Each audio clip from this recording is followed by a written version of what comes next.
President Adama Barrow performs Umrah and inaugurated the new Gambian embassy and chancery and had several engagements with Saudi officials and agencies. The Chief of Defense Staff of the Gambia Armed Forces urged men under his command not to engage in any form of politics. This, as he reminds them of their right to register and vote for any candidate of their choice. Plus, China set for the grand celebration of 100 years of the Communist Party in the capital, Beijing. And the United Nations finalizes a deal in a multi-billion-dollar peacekeeping budget for the fiscal year 2021. All that and much more coming ahead in the news with me, Momodou Njai.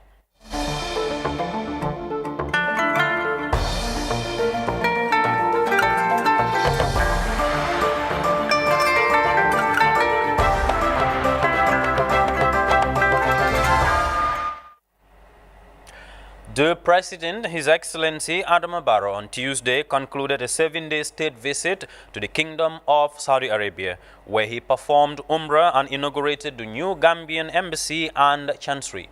Meanwhile, the President and First Lady also had several engagements with Saudi officials and agency. Mamadou Jallo reports on these engagements. On the sidelines of his visit to the Holy Kingdom, His Excellency the President Adama Barrow received an audience the Saudi Minister of Justice Walid Al-Samani in Riyadh.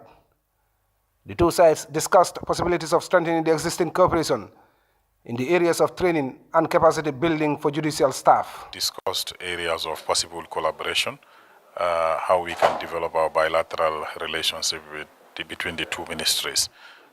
Some interesting areas of training and other capacity building issues have been discussed, and the minister is very positive, and they are willing and ready, under the direction of the King himself, His Royal Highness, to work closely with the Gambia and give us all the support in the area of justice and judiciary that we need. The Saudi Justice Minister also reaffirmed support to the Gambia's efforts to seek justice for the Rohingya Muslims in Myanmar. The Gambia is representing the Islamic Ummah in the case that we filed against Myanmar at the International Court of Justice. We've discussed some issues also on that, so that we update OIC member countries as to what Gambia is doing, how the case is progressing, and what are the challenges in the case, so that we can collaborate further with respect to the way forward regarding that case. The First Lady, Her Excellency Fatoumata Bah Barrow, also met the Secretary General of the World Assembly of Muslim Youth, WAMI, for talks on possible areas of cooperation.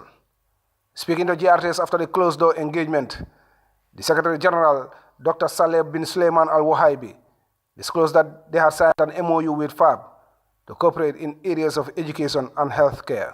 Allah, some programs with the organization. We'll start programs for the youth, for the community, and for the benefit of the people of Gambia, inshallah ta'ala, and for the Saudis.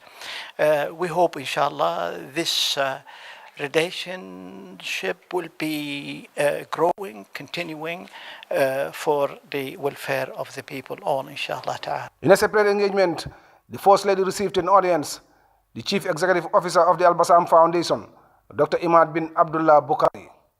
The two sides also reviewed the existing cooperation between FAB and the Al-Bassam Foundation, which has vast experience in providing healthcare services. But this is just the beginning, and we are hopeful for several programs, including the eye surgery program, pediatric surgery program, and possibly soon we will be there in Gambia for the eye surgery and also for the pediatric surgery, in addition of the obstetric plans. And we are very happy. We have a lot of doctors here in Saudi Arabia, a lot of expertise who had international certificates.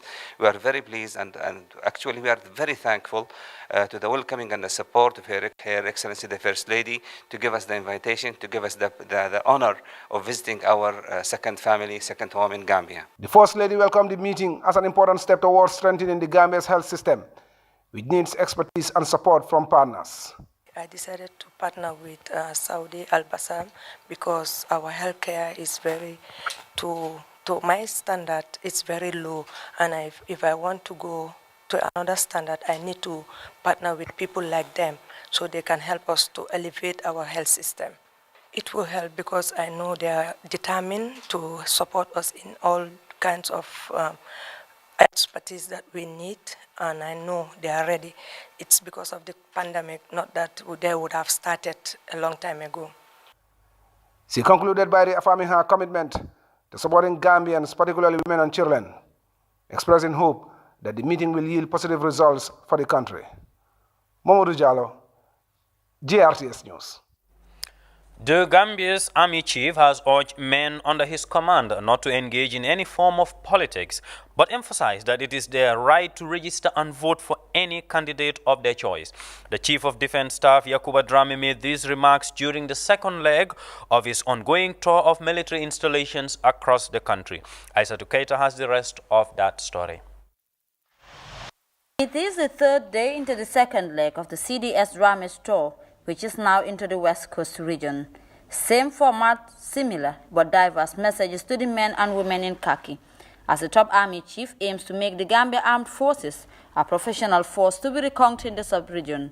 As elections inch closer, one important issue highlighted by the CDS was for the military to desist from politics. As serving members of the armed forces, we should not engage ourselves in politics. If we do so, we are going to contradict what we stand for in terms of ethics and standards in the military.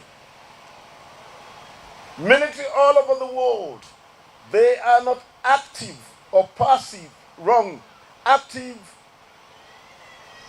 in their engagement in politics. When you do that, then you are going to compromise your neutrality. If you do that, then you jeopardize our standing as an independent institution. It is a right to have a voter's card and vote, but involvement into politics is not condoned in the army, he added. The involvement of the military in politics, the CDS went on, could be a recipe for division and tribalism which might pollute the working environment. When the time is right, you can vote for any National Assembly members. That's your right. The armed forces will not tell you what to do and what not to do. But what we cannot do, be part of a political wagon or join in a campaigning trail. That is going to contradict what we stand for as an institution. And that would put the image of the armed forces on the big question mark. My stand, and which is your stand, let's not get ourselves involved in politics. Amidst all these visits, the warm receptions accorded to the CDS and team couldn't go unnoticed, some of which seemed like more of a competition among the camps and bases visited, which delighted the delegation. The sight of the troops in their beautiful ceremonial garbs gave the tour a sparkling touch of amusement, with the flawless quarter guards mounted for their boss.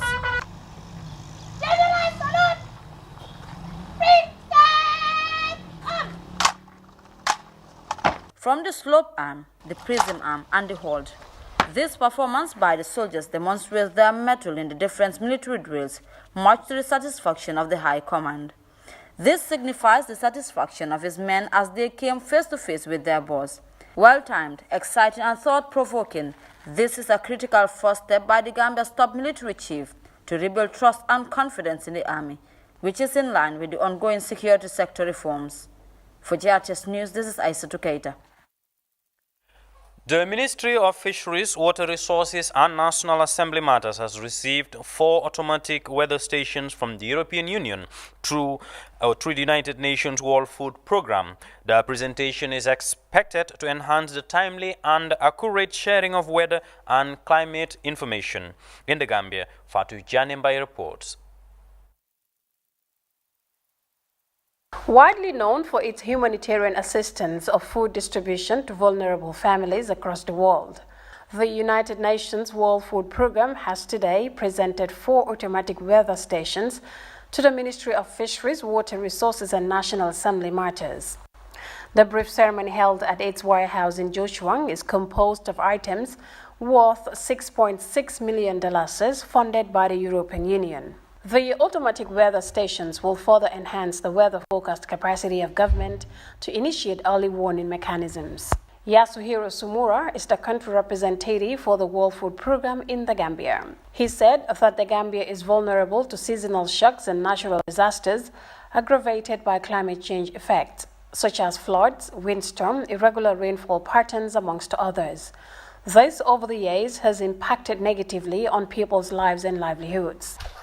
The disasters and shocks affect people's lives and people's livelihoods, damaging their assets and farmlands, deteriorating, in the end, the food security, and increasing malnutrition in the short term and in the long term. Managing these disasters and shocks and building the resilience of households, communities, and the country is the key in our efforts to achieve the zero hunger. Any country should invest in disaster risk management, which consists of monitoring disaster risks and disseminating early warning, being well prepared towards disasters, and responding timely and effectively to disasters.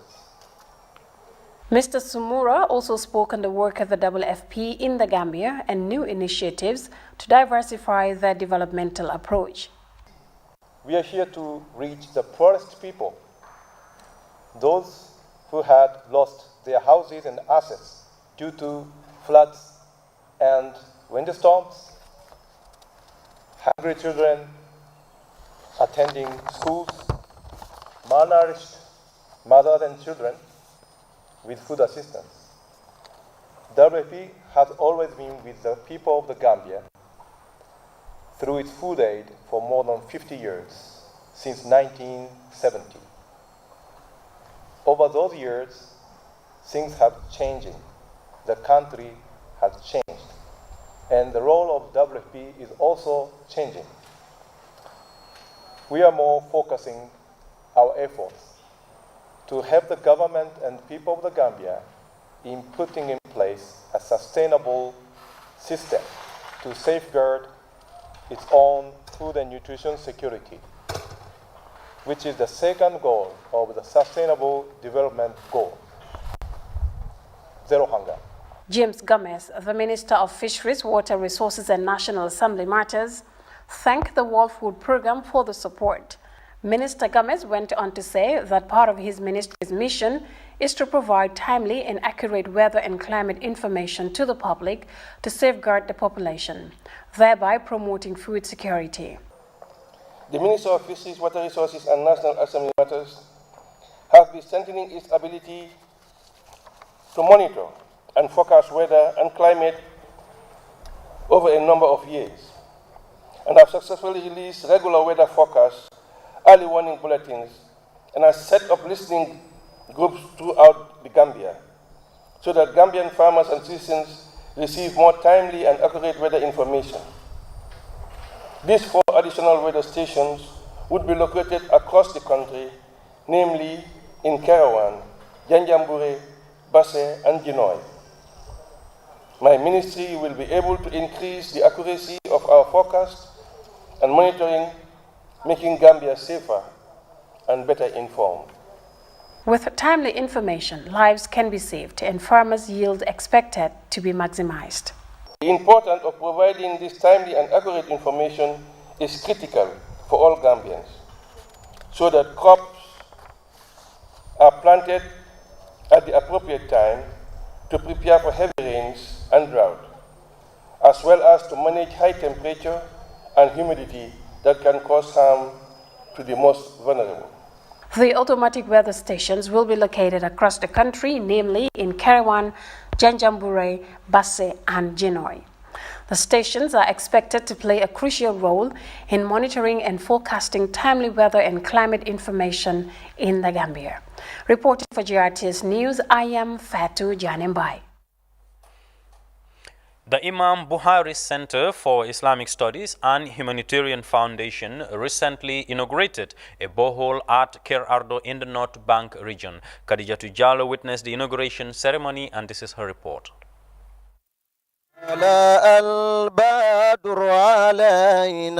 من ثنيات الوداع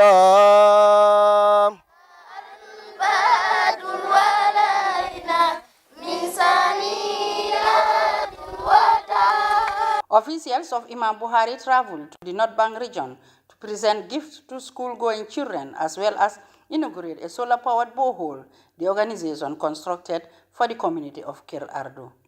Villagers, including Alkali Salif Jallo, expressed gratitude to the humanitarian body for the development, a move they said will address their water needs. I just don't know what word I should use to express my happiness for Kir Ardo village to have what human needs, one of the basic human lives, that is water. No human being can survive without water. And this was a very long time problem. But Imam Buhari came to rescue us. The President, Imam Buhari, Muhammad Ibrahim Sisi, and PRO Babu Njai hailed their partners, among them Resala Foundation, for supporting their intervention projects. This is what every alkali is yearning for his village. This is part of it.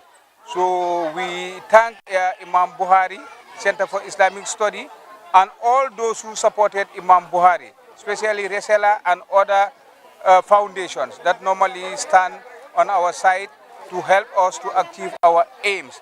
This intervention at Kir Ardo is the latest among a host of activities by Imam Buhari geared towards improving lives and livelihoods. And what we normally advise is, when you are care of it, Imam Buhari will not have time to come back here to carry any maintenance, because we have so many projects to carry out.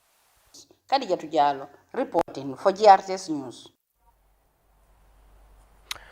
Moving on, the Gambia Maritime Administration on Wednesday wrapped up a 3-day virtual training on international liability compensation in case of unforeseeable oil spill.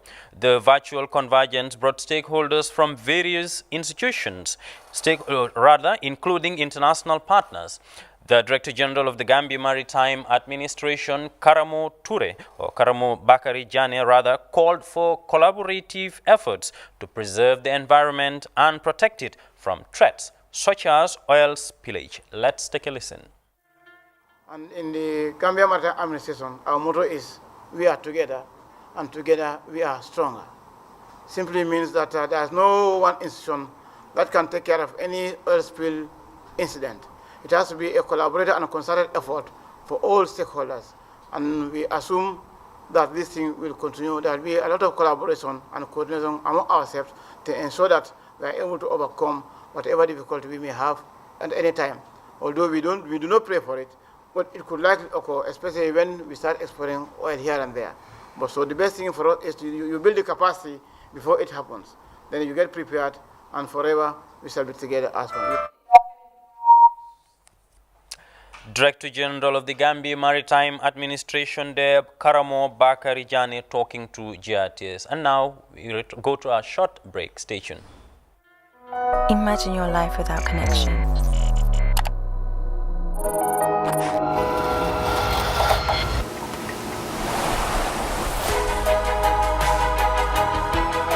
Every change comes with new challenges and opportunities. So now is the time for a new normal, new habit, new ways of communicating your love, needs, and ambitions. Africell makes it possible.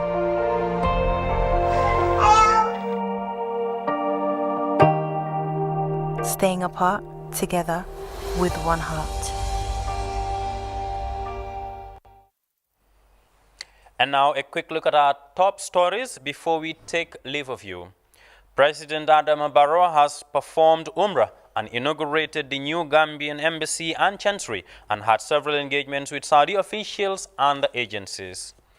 The Chief of Defense Staff of the Gambia Armed Forces has urged men under his command not to engage in any form of politics. This as he reminds them of their right to register and vote for any candidate of their choice. Plus, China is set for the grand celebration of 100 years of Communist Party in the capital, Beijing. And the United Nations has finalized a deal in a new multi-billion-dollar peacekeeping budget for the fiscal year 2021. Well, that was all in this. GRTS News, thanks for the pleasure of your company. Join us at 2200 hours again for another bulletin. Until then, I am Mohammed Njai.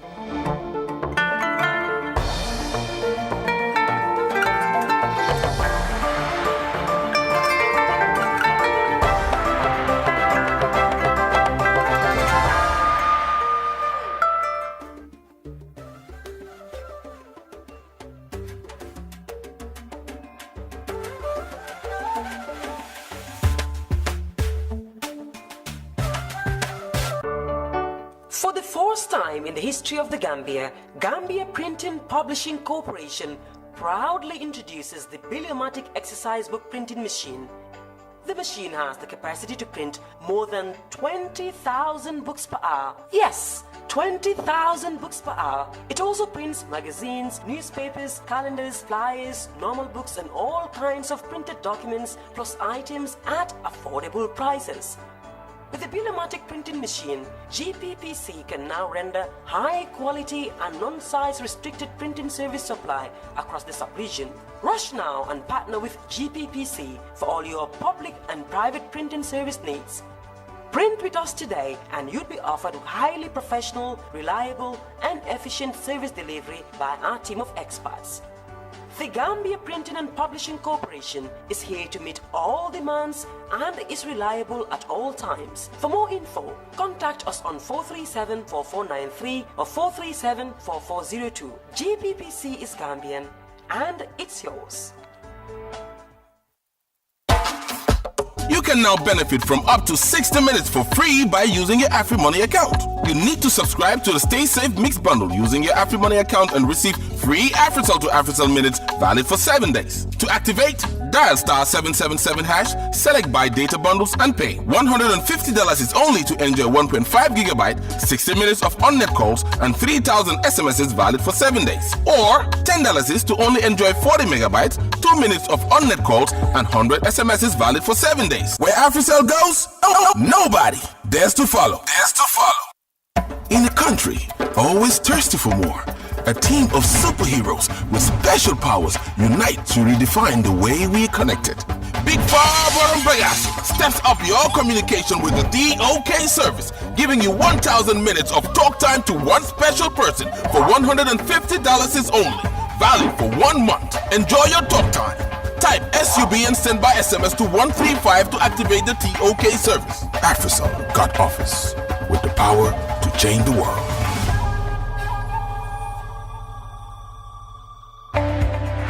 Big Milk, now one for one. Here comes another exciting opportunity to win amazing prizes. Yes, be a part of the Big Milk mega promotion and win bags of rice, bags of sugar, gallon of cooking oil, cartons of Big Milk and other Big Milk products. All you do is collect 10 Big Teen wraps in an envelope. Get ready as many envelopes as you can to increase your chances of winning with your name, address and the telephone number. Drop off at the collection centers, Birkama FMB Radio, Talinding Market, Serekunda Market, Tanje Beach, Tabokoto Traffic Lights, or call 7784-006 or 225-2241.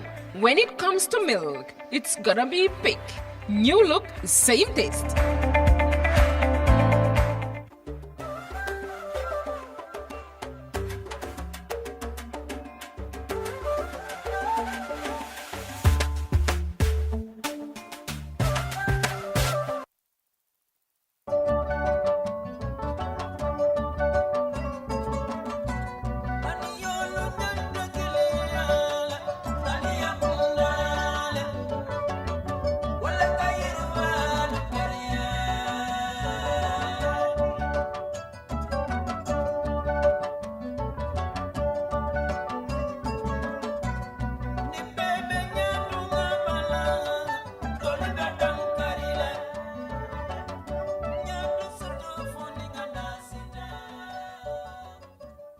Our mission starts in Kerawan at the Regional Agriculture Directorate, where government policies and programs on agriculture are transformed into actions.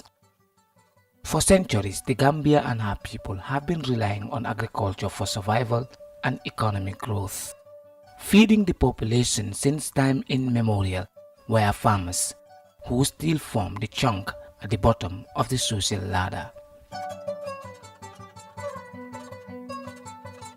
The Gambia, a country whose population is less than that of the Senegalese capital, has struggled for half a century to maintain a balance in a sector that employs and feeds almost its entire population.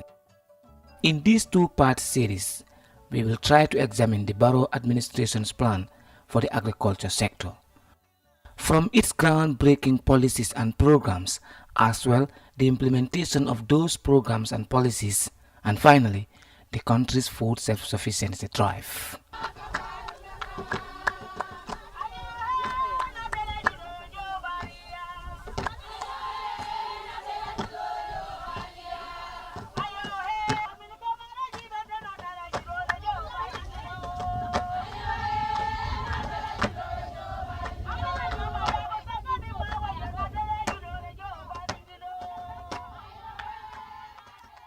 For the Barrow administration, agriculture is just more than the mere cultivation of food crops and the rearing of domestic animals. It's all that, plus strengthening the socio-economic condition of farmers, promote value addition and the introduction of new technologies to boost agricultural production and productivity. The Ministry of Agriculture has purchased some power tillers. They have purchased 10 power tillers. They have purchased 20 rice milling machines and also 13 coos milling machines. Now, these machines were distributed to 20 communities, in the North Bank region. Power tiller le soto. Am nañ power tiller. Ye ñoo turam machine soto. Am machine buy wal dugub. Ye mani turam machine fanan soto. Am buy bojj maalo bam wextal. Through the all-inclusive National Development Plan, the pace is set for agricultural commercialization and mechanization, as well value addition, which will serve as the bedrock for the country's new agriculture drive.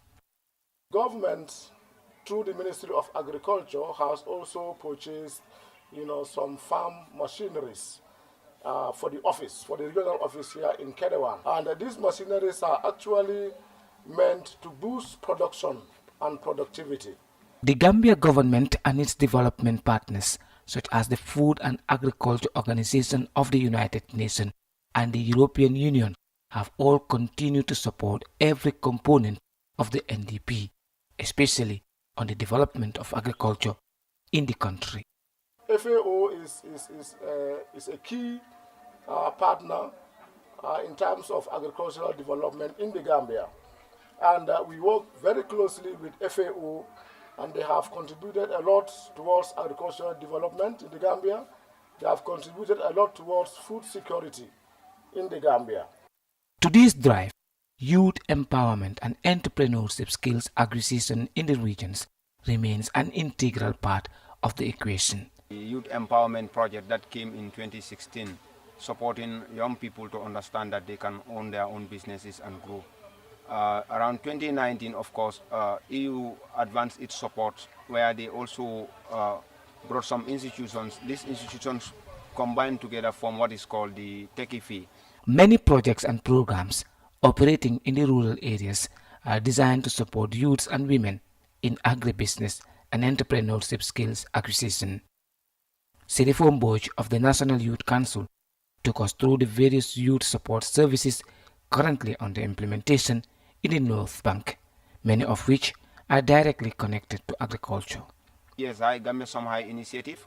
Currently, over 80 youths are currently receiving their one-year training, intensive agricultural training. Again, we also have the RDO. RDO is one of an agricultural institutions that is also training youths in Balengo. Currently, we have 40 youths that are also going 2 years intensive training. All these interventions that has been mentioned earlier has made a great impact on the development of the young people's life and livelihood. If you see, some of them have already created employment for themselves and created employment for other young people. This happened through the capacity building that they have received, and of course the Ministry of Youth and Sport Training Unit on Entrepreneurship.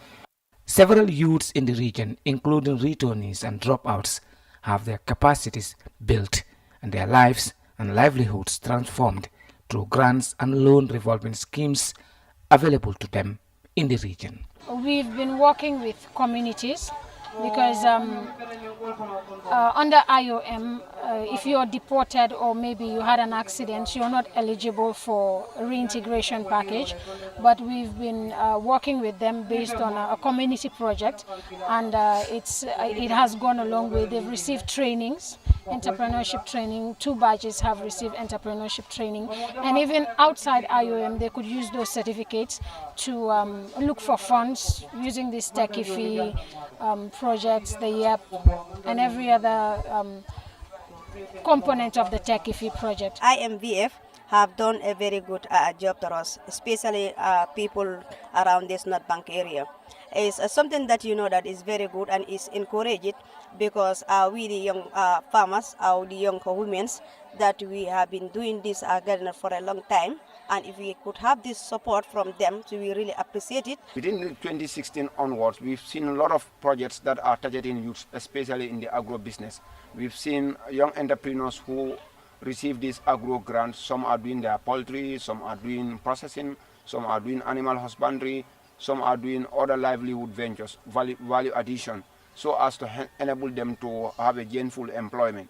So as a region, I think from 2016 onwards, we've seen a series of interventions. All these interventions are geared towards helping young people to understand that they can make it in the country through agri-system. The Gambia government is encouraging farmers to venture into large-scale production. To this end, farmers were supported with heavy machineries such as tractors and power tillers, seeds and other farming implements. Providing the enabling environment is another indicator of government's readiness to support farmers in the country. Many Gambians today are investing into private farming.